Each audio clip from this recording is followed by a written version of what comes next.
Keesokan harinya sesuatu yang tak terduga terjadi. Raja Namrud bangun dengan perasaan yang lebih gelisah daripada sebelumnya. Ia memanggil para penasihatnya, berharap mereka bisa menenangkan pikirannya. Tapi tak ada satupun dari mereka yang berani menatapnya langsung, seolah-olah mereka semua takut mengatakan yang sebenarnya, bahwa kekuasaannya telah rapuh. Saat Raja Namrud mencoba berbicara, tiba-tiba ia merasa ada sesuatu yang masuk ke dalam hidungnya. Ia terkejut dan langsung menyingkirkan tangannya, berpikir itu hanyalah serangga biasa. Namun dalam beberapa saat, rasa gatal itu berubah menjadi sensasi yang aneh. Seekor lalat kecil yang tampak tak berarti, ternyata telah menyusup ke dalam hidungnya. Raja Namrud mencoba meniupnya keluar, menggosok hidungnya dengan kasar, tapi tidak berhasil. Lalat itu terus masuk lebih dalam, hingga Raja Namrud mulai merasa nyeri di kepala. Di depan para penasihatnya, Raja Namrud mulai mengerang, memegang kepalanya dengan kedua tangan. Lalat itu bergerak menuju otaknya, dan rasa sakit yang sebelumnya ringan kini berubah menjadi rasa sakit yang menyiksa.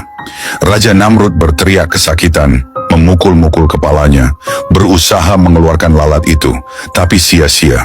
Rasa sakit itu semakin menguat, menyebar ke seluruh kepalanya.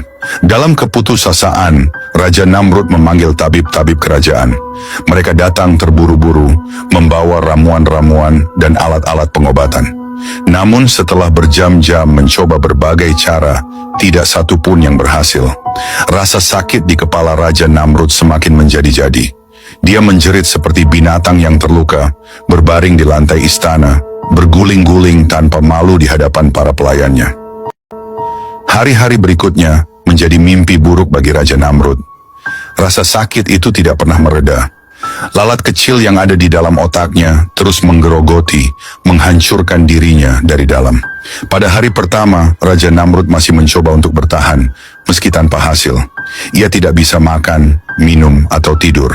Setiap kali ia menutup mata, ia merasa seolah-olah kepalanya akan meledak.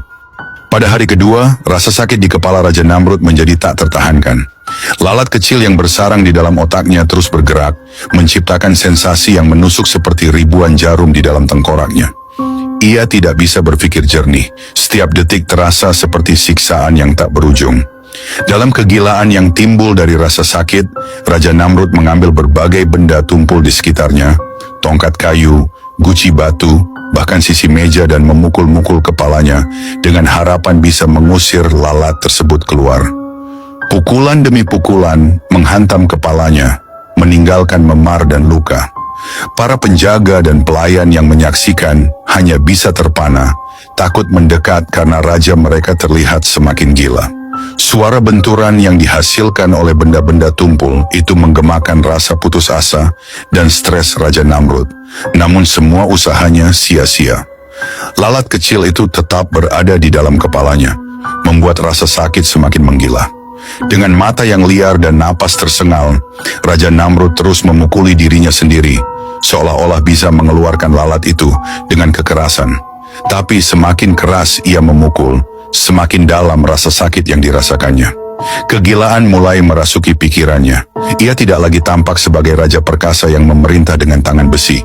Kini ia hanyalah seorang pria yang terguncang oleh penderitaan yang tak dapat ia kendalikan.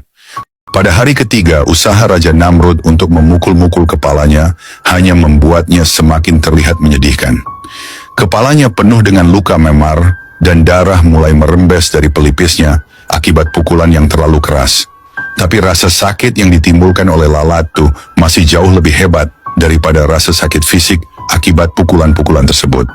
Raja Namrud semakin stres.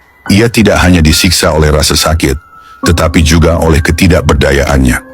Seorang raja besar yang dulu menganggap dirinya sebagai dewa, kini hanya bisa memukuli dirinya sendiri tanpa henti, mencoba mengatasi makhluk sekecil lalat yang bahkan tidak terlihat. Setiap kali ia mencoba beristirahat, rasa sakit itu datang lagi dengan kekuatan yang lebih dahsyat, seperti pisau yang terus menusuk dari dalam. Di puncak kegilaannya, Raja Namrud berteriak memanggil para pelayan untuk membawa lebih banyak benda untuk dipukul-pukulkan ke kepalanya, tapi tidak ada satu pun yang mampu menolongnya.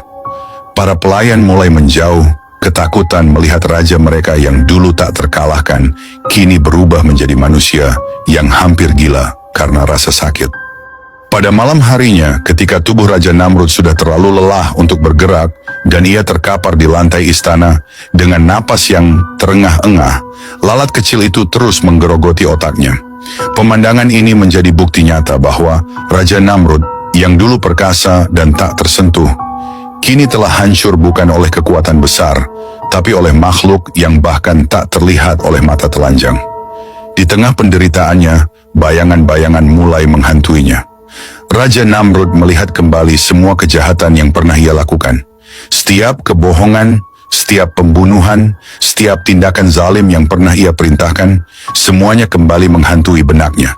Ia melihat wajah Nabi Ibrahim yang berdiri kokoh dalam iman kepada Allah Subhanahu wa Ta'ala, sementara dirinya jatuh terpuruk dalam kesombongan dan kesia-siaan. Raja Namrud mulai berbicara sendiri. Ia meracau meminta ampun kepada dewa-dewa yang dulu ia sembah, tapi tak ada jawaban. Wajah-wajah para dewa yang terukir di dinding istananya tampak menertawakan dirinya. Bahkan dewa-dewa itu tak bisa menyelamatkannya dari takdir yang telah Allah tetapkan. Ketika matahari mulai tenggelam di ufuk barat, Raja Namrud akhirnya tergeletak mati. Suara erangannya perlahan memudar, meninggalkan istana dalam keheningan yang mencekam. Tubuhnya yang dulu begitu berkuasa kini terbaring diam tanpa nyawa. Yang lebih mengejutkan, lalat kecil yang menyebabkan semua penderitaan itu keluar dari hidungnya. Pemandangan itu membuat semua orang yang menyaksikan terpana. Bagaimana mungkin seorang raja yang begitu kuat dan penuh kekuasaan bisa dihancurkan oleh makhluk sekecil lalat?